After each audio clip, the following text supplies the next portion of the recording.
Hello बच्चों, पिछले video में हम आप लोगों को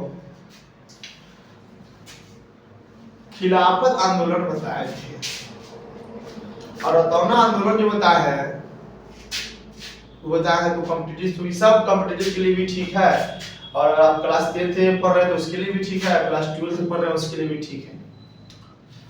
और हम अभी आप लोग की हिस्ट्री का ही पूरा वीडियो बता रहे हैं, पूरा भी लाइव में आपको बता रहे हैं। ऐसे में मैथ बताना बचा हुआ है, साइंस बताना बचा हुआ है। फिलहाल में तो अभी हिस्ट्री का ही वीडियो डाल रहे हैं। चलिए, और मैथमेटिक्स का भी वीडियो चालू हो जाएगा। क्लास अगर 12th में मैथमेटिक्स पढ़ना है आप लोगों को तो क्लास ज्वाइन कर लीजिएगा। लाइव क्लास भी है, ज्यादा फी नहीं है, 11 रुपया है ना। लाइव क्लास 11 रुपया। तो असहयोग आंदोलन के बारे में चर्चा करनी है इसमें, है ना। और असहयोग आंदोलन क्या है, असहयोग आंदोलन क्या है, कैसे हुआ, क्यों हुआ, कहीं ना कहीं आप लोगों की बात अंदर से खोल रहा होगा कि असहयोग आंदोलन हुआ सो कैसे हुआ,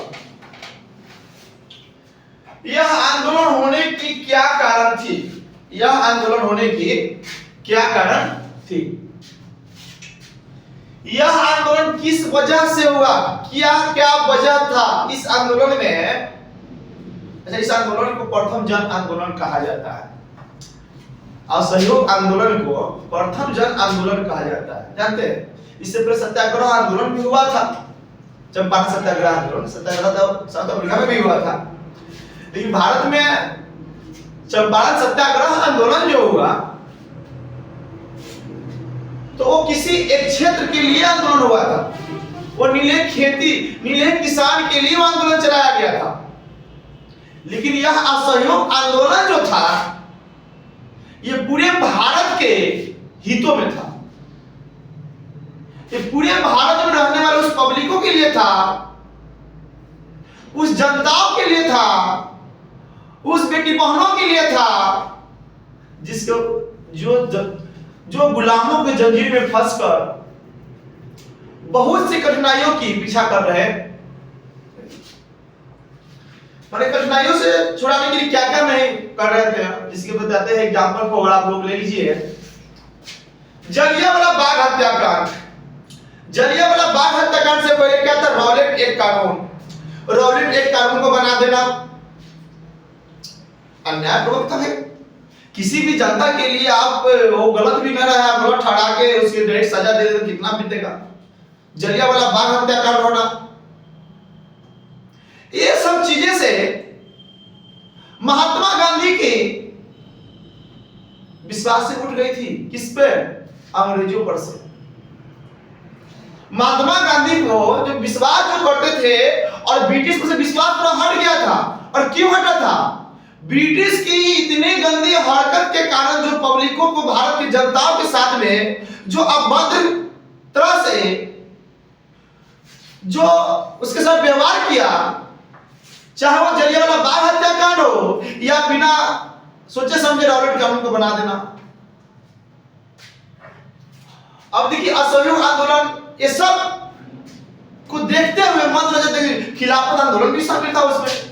उसके बाद जैसे सबको देखते हुए महात्मा गांधी ने कहा कि उसको तो शैतान का भी नाम दिए थे अंग्रेज को, क्योंकि अंग्रेजी सरकार जो है शैतान है, ये भी बोले थे महात्मा गांधी ने। किसी लिए बोले थे, भाई आपको पहले हम कुछ नहीं कहे, आपने अत्याचार करेंगे तो क्या आप गलती से पूछेंगे, हाँ? तो देखिए इस प्रकार क्या हुआ कि महात्मा गांधी ने उसको शैतानों के नाम देते हुए असहयोग आंदोलन करने का अधिवेशन हुआ कोलकाता में। कोलकाता में भी अधिवेशन हुआ, बातचीत हुई और यह असहयोग आंदोलन चलाने का मुख्य कारण थे विदेशी चीजों का बहिष्कार करना, सरकारी तंत्रों से सरकारी जितने भी कार्यकारी थे वो सबको त्याग देना, जितने भी इंडियन वकील जो थे वो वकालत छोड़ दिए, वो उसका वो वकालत भी त्याग दी, जिसके मोतीलाल नेहरू उन्होंने क्या किया, छोड़ दिए, अदालत में रिजाइन मार दिए कि हमको नहीं करना। वो वकालत छोड़ दिए। यह आंदोलन जो है, इस प्रकार महात्मा गांधी आंदोलन चलाना चाहते थे और चलाए भी, लेकिन अहिंसात्मक रूप से बाबू, हिंसात्मक रूप से नहीं। अहिंसात्मक के मतलब होता है शांतिपूर्वक, कोई लड़ाई झगड़ा ना करके सिर्फ अपनी सरकार से मांग की जाए कि जिस चीज की कमी हो रही है उसकी पूरी की जाए। जो गलत है गलत हो, जो सही है सही हो। अगर आपने गलत कर दिया है, गलत निर्णय ले लिया है, अगर आपने कोई सावधानी पूर्वक कोई भी गलत डिसीजन उठा लिए हैं, उसको खत्म किया जाए। जिस प्रकार महात्मा गांधी ने विदेशी कपड़ों का बहिष्कार करवाने लगे, उस आंदोलन में बहुत मुख्य उद्देश्य था विदेशी सामानों का बहिष्कार कर देना, हाथ से सूत को अपना अपनाना, बुनना, ये सब वस्तु इस चीज में शामिल थी। और महात्मा गांधी के साथ साथ जो भी मुख्य नेता लोग जो थे उनके साथ शामिल हुए, और भारत के हर एक कोने से, हर एक वो जेंट्स या लेडीज हो, वो महिलाएं क्यों हो या पुरुष क्यों हो, सब लोगों ने इस आंदोलन में भाग लिए थे। स्कूल को, सरकारी स्कूल को बहिष्कार करना है कि नहीं। सरकारी स्कूल जितने भी सैनिक थे, पहले क्या अंग्रेज क्या काम करता था कि इंडियन सैनिक जो भी था उस सैनिक को उठाकर अपने देशों में ले जाता था, वहां पे काम करवाता था, अपना इज्जत शरफ भी देता था। इसको वो इज्जत शरफ नहीं देता था जितना ब्रिटिश वाला सैनिकों को देता था। तो सैनिकों का भी बहिष्कार करना भाई, कि सैनिक भारत से नहीं जाएगा विदेश। आप अपने देश में नहीं ले जा सकते सैनिक को, इंडियन सैनिक को। कोई अधिकार आपका नहीं है कि आप इंडियन सैनिक को आप अपने देश से अपने देश में ले जाए और उससे कार्य करवाए।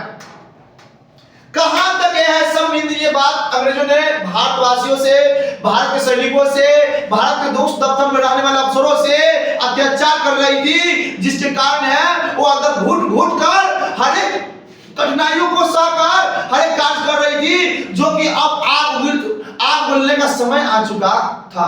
वह था प्रथम जन आंदोलन, जो उसको कहते हैं असहयोग आंदोलन। असहयोग आंदोलन।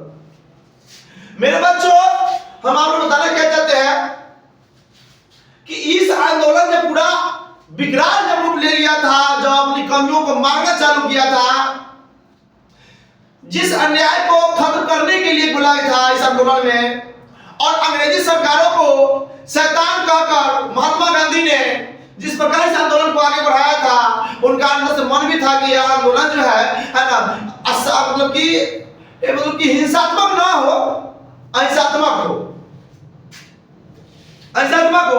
अब देखिए बच्चों, अहिंसात्मक हो यह आंदोलन, लेकिन बात बताते हैं 5 फरवरी, मोर कैसे ले रहा देखिएगा, 5 फरवरी 1922 को, 1920 में तो चालू हुआ ही था। 5 फरवरी 1922 को गोरखपुर तो आप लोग जानते ही होइएगा, यह उत्तर प्रदेश में पड़ता है। और गोरखपुर में चौरा चौरी कांड जो हुआ था उसे जानते होइएगा। वो गांव पड़ता, जगह का नाम ही है ना। तो वहां पे क्या हुआ था कि 21 पुलिसकर्मी थे, 21 पुलिसकर्मी थे। वह 5 फरवरी 1922 को वहां पे 21 पुलिसकर्मी थे। वह गोरखपुर की जो चौराचौरी जो जगह था वहां पे, अब वहां पे क्या था कि कांग्रेस की तरफ से वहां पे जुलूस निकला हुआ था। उस जुलूस में जितने भी पब्लिक थे, भैया आंदोलन तो छिड़ा हुआ था, पूरे मूवमेंट गर्म था। अब उस आंदोलन में पुलिस उसको हाथापाई करने की कोशिश किया, उसको पकड़ने की कोशिश किया। अब जनता भी कहां मानने जाए भाई, जनता पूरा एकदम मतलब जेल में जाना निकलना ये सब आम बात हो चुकी थी उस समय। हर एक देश की जनता जो थी, हर एक देश की वो महिलाएं पुरुष सब जेल में जाने के लिए तैयार था, लेकिन इस अन्याय को खत्म करने के लिए भी तैयार था। जब तक यह अन्याय खत्म नहीं होगा तब तक हम लोग दम नहीं धरने वाले हैं। ये आंदोलन जैसे हो, कोई डर नहीं, कोई भावुक नहीं, जिसका परिणाम हुआ कि ये किस जो पुलिसकर्मी जो थे, जो वहां पर उपस्थित थे, जो जनताओं पर वार करना चाहते थे, यह जस्ट उल्टा हुआ। इसका परिणाम पूरा उल्टा हुआ। उल्टा क्या हुआ विद्यार्थी? उल्टा क्या हुआ कि जितने भी पब्लिक थे, जितने भी जनता जो थे इंडिया, उन्होंने क्या काम किया? दौड़ाना चालू कर दिया, पुलिसकर्मी भागना चालू कर दिया। उन्होंने जब थाना में गया तो 21 पुलिसकर्मी थे, जनताओं ने पूरे थाने के फूंक दिया। वह था वो संयोग आंदोलन का पूरा जोश भरा हुआ, जनताओं में आक्रोश, वह रंगों में लहू का है कि नहीं, रंगों में भरा हुआ लहू था, जो एक दूसरे को मारने के चक्कर में है, अंग्रेजों को मार के भगाने के चक्कर में आक्रोश बढ़ चुका था। लेकिन गांधी जी तो चाहते थे कि अहिंसात्मक रूप से हो, अहिंसात्मक रूप से हो, लेकिन हो गया यहाँ पर हिंसात्मक रूप हो गया यहाँ पर। अब ये हिंसात्मक रूप जब हो गया, गांधी जी भी कुछ घबरा गए अंदर से कि भाई हम तो चाह रहे हैं अहिंसात्मक रूप, हो रहा है हिंसात्मक रूप। और गांधी जी ने 12 फरवरी 1922 को इस आंदोलन को स्थगित कर दिया, मतलब इस आंदोलन को रोक दिया। अब मेरे विद्यार्थी बताते हैं कि इस आंदोलन को जब रोक दिया गया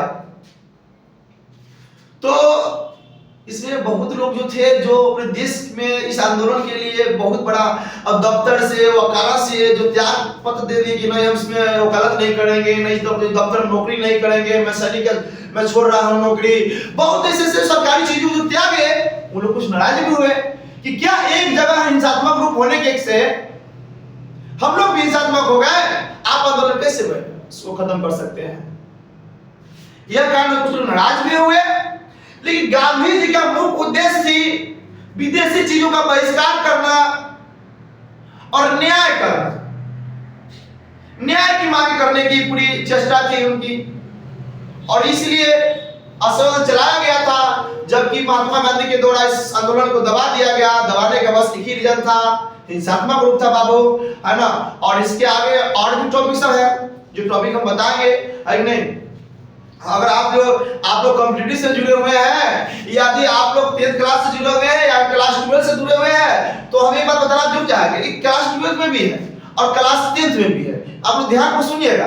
और दूसरी बात, कॉम्पिटिटिव में आप है किसी भी कॉम्पिटिटिव तैयारी कर रहे हैं तो आपके लिए भी जरूरी है। दूसरी बात, अगर मैथमेटिक्स की भी आप वीडियो लेना चाहते हैं, 11th की 12th की क्लास ज्वाइन करना चाहते हैं, तो आप सुनाड़ा पर एक बस 11 रुपया देकर क्लास ज्वाइन कीजिए और ऑनलाइन क्लास होगी, आप लोगों के बीच में होगी, है कि नहीं। अब आपके बीच में आ रहे तुरंत 10th का भी मैथमेटिक्स के लेकर और 12th का भी मैथमेटिक्स क्लास लेकर और लाइव आ रहे हैं ऑनलाइन। ठीक है बच्चों, अगर मेरी बातों को समझ में आया होगा तो बस लाइक सब्सक्राइब कीजिए और प्यार देते रहिए। और आपका प्यार मिलेगा तो और हमसे जोश बढ़ेगा, तो और अच्छी से अच्छी वीडियो डालते रहेंगे, उनको बताते रहेंगे, पढ़ाते रहेंगे।